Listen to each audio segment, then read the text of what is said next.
Dans la vidéo précédente, on s'est donc demandé par quelles cellules sont produites ces anticorps, ce qui nous amène au petit 2, les cellules de l'immunité adaptative, c'est ce qu'on appelle les lymphocytes. Alors, des lymphocytes, il y en a de deux types. Les lymphocytes B qui seront, après transformation, des producteurs d'anticorps, puis des lymphocytes T que nous étudierons dans un deuxième temps. Alors voici ici un lymphocyte B, et voici ici ce qu'il devient. Alors attention, l'échelle est différente. Un lymphocyte, un plasmocyte qui résulte de la transformation du lymphocyte B est 2 fois plus grand qu'un lymphocyte B. Vous voyez également que dans son cytoplasme, il y a énormément de réticulum endoplasmique granuleux, que vous savez être le lieu de la synthèse des protéines, puisque les granules sont les ribosomes responsables de cette synthèse. Donc un lymphocyte B, voilà comment on peut le représenter. C'est une cellule relativement banale, donc avec un noyau assez volumineux. On les représentera en bleu dans tout le reste de nos représentations. Et puis ce lymphocyte porte à sa surface des anticorps, donc ces structures à 4 chaînes que l'on peut simplifier de cette façon comme ça a été fait en TP. Le plasmocyte, lui, c'est une cellule beaucoup plus grosse qui a beaucoup de réticulum endoplasmique qui fabrique des protéines représentées ici en rouge qui sont les anticorps. Et ces anticorps ne vont plus être liés à la membrane mais ils vont être libérés à l'extérieur de la cellule. Bien sûr, les proportions ne sont pas respectées. Ça pourrait pas sortir en masse de cette cellule à cette échelle-là.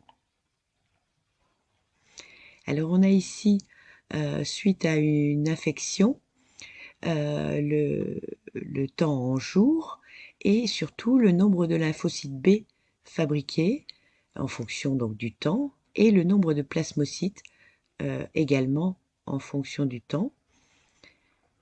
Et en même temps la concentration en anticorps. Donc le nombre de lymphocytes, on voit qu'il augmente au cours du temps puis diminue. Donc il faut 25 jours pour la malaria, ça dépend des maladies, pour que le taux de lymphocyte B soit à son maximum. Et on constate que c'est à partir de 10 jours que le nombre de plasmocytes est lui maximum, ce qui nous indique qu'il y a une transformation des lymphocytes B en plasmocytes.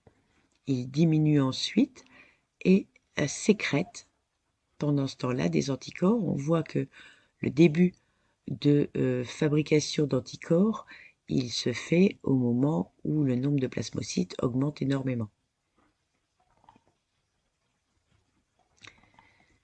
Donc les lymphocytes B, encore appelés LB, présentent des anticorps intégrés dans leur membrane plasmique.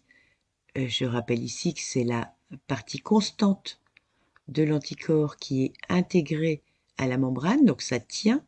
Il ne faut pas simplement le poser sur la membrane, mais il faut l'intégrer dans cette membrane.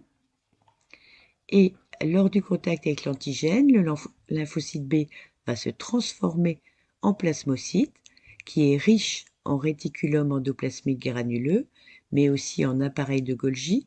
C'est là que se fait la maturation des protéines et l'acquisition de leur forme, qui produit et libère des anticorps qui sont libres cette fois, soit dans l'organe qui est affecté, soit dans la circulation pour agir plus loin.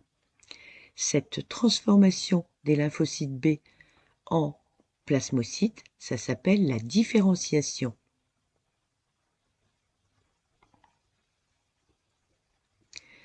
Ces anticorps circulants vont pouvoir fabriquer ce que l'on a vu en TP, c'est-à-dire des complexes immuns.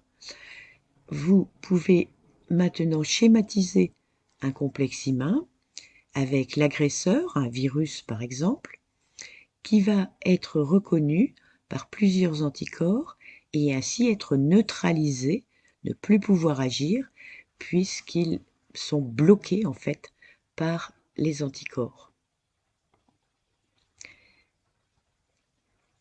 Ces complexes humains, on a vu précédemment aussi qu'ils sont plus faciles à phagocyter grâce, on le voit ici, hein, un phagocyte qui est en train d'ingérer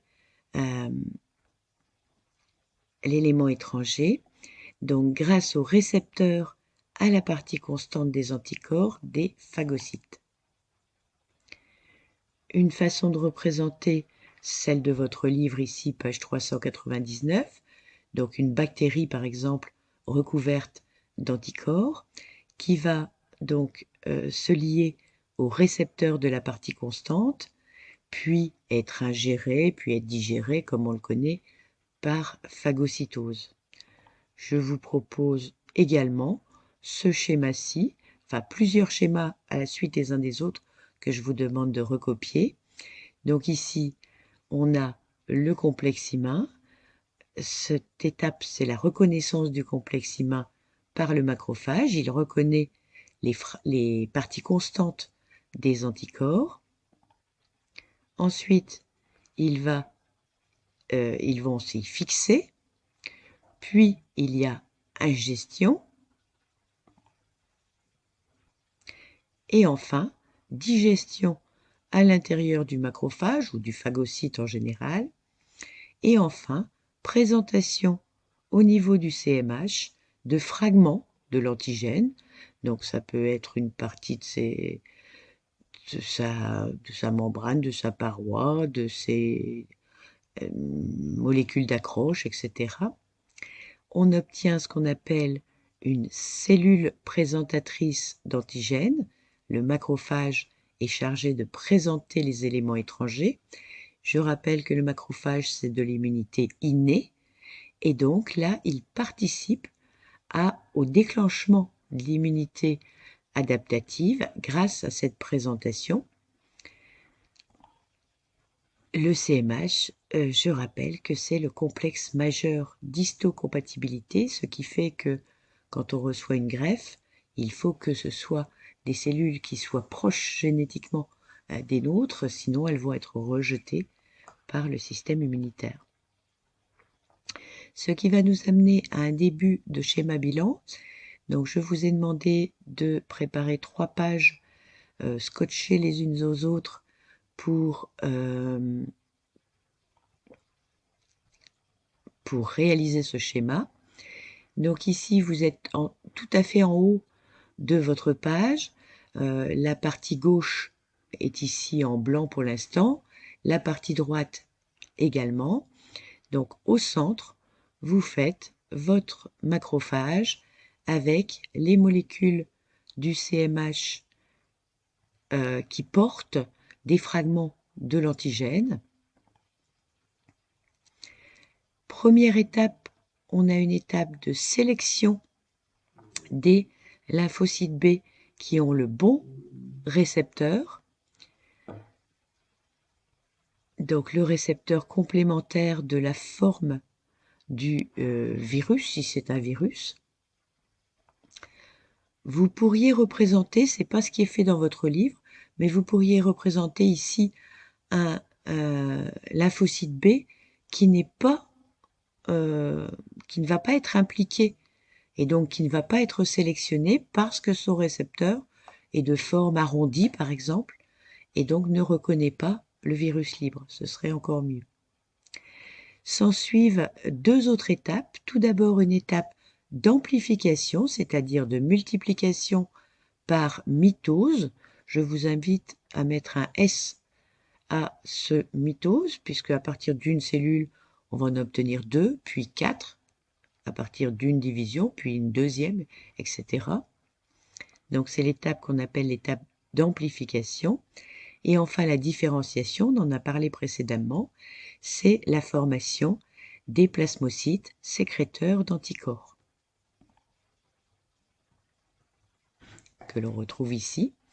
Et en bas de votre document, vous représentez, comme tout à l'heure, un macrophage en train de digérer les complexes humains, ce qui va neutraliser le virus. Donc là, vous passez sur la partie centrale et sur la partie droite, amener à l'élimination du pathogène. Respectez bien les dispositions et les blancs laissés parce qu'ils vont servir pour la suite du schéma. Respectez aussi les couleurs. Tout ce qui est lymphocyte B et leurs dérivés, on va les représenter en bleu. On parle maintenant des autres cellules impliquées dans la réaction immunitaire. Donc plus des cellules qui fabriquent des anticorps, mais des cellules qui vont détecter les cellules anormales de notre corps. Ce sont les lymphocytes T, encore appelés LT. Alors ces lymphocytes T, et notamment les premiers qui sont les lymphocytes T CD8, parce qu'ils ont un marqueur CD8 à leur surface, circulent dans le système lymphatique. C'est tout ce système représenté en vert sur ce schéma. C'est-à-dire que nous avons une circulation lymphatique dans tout notre corps et nous avons à certains endroits des ganglions qui sont des lieux de stockage de cellules immunitaires. Nous en avons notamment sous les bras, au niveau de la gorge. C'est ce que vérifie un médecin quand vous lui annoncez que vous êtes malade. Il va commencer par vérifier si vous avez des ganglions gonflés, ce qui veut dire une surproduction de lymphocytes. Mais nous en avons également au niveau de la rate. Nous en avons au niveau de l'intestin grêle. Nous en avons au niveau des amygdales, donc au fond de la gorge. Et nous en avons au niveau du repli de la jambe, là, de l'intersection entre la jambe et le corps, ici. Alors, ces lymphocytes T, on en voit ici en action, une image de microscopie électronique en balayage colorisé.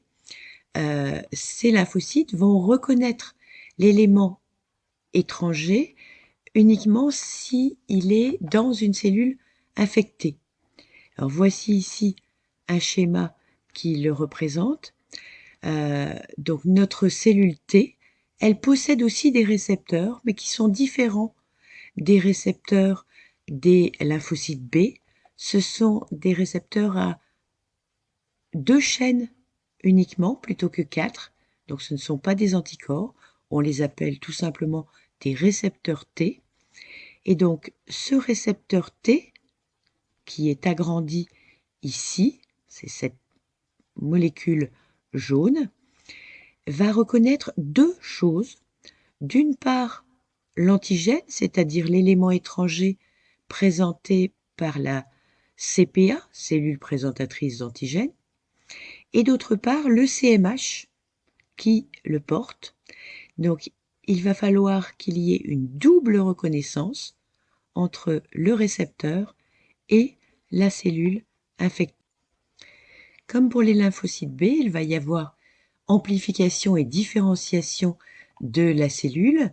La différenciation du lymphocyte T, CD8, va se faire en lymphocyte T cytotoxique. Vous voyez qu'il n'y a pas beaucoup de différence de forme. Toutefois, un cytoplasme un petit peu plus grand puisqu'il y a une production d'enzymes et notamment les perforines. On voit ici que le lymphocyte T détruit la cellule. Elle n'est plus que le fantôme d'elle-même. On parle de baiser mortel pour ce type d'image. Et donc, la membrane plasmique est détruite. Et il y a des trous qui sont creusés dans la membrane, donc la cellule explose. On parle d'apoptose ou encore de baiser de la mort. Je fais vite pour la fin parce qu'on est en fin de vidéo. Donc la notion 85 qui conclut ce paragraphe et qui nous amène à la problématique pour le paragraphe suivant. Comment notre organisme peut-il reconnaître de manière spécifique une énorme diversité d'antigènes ?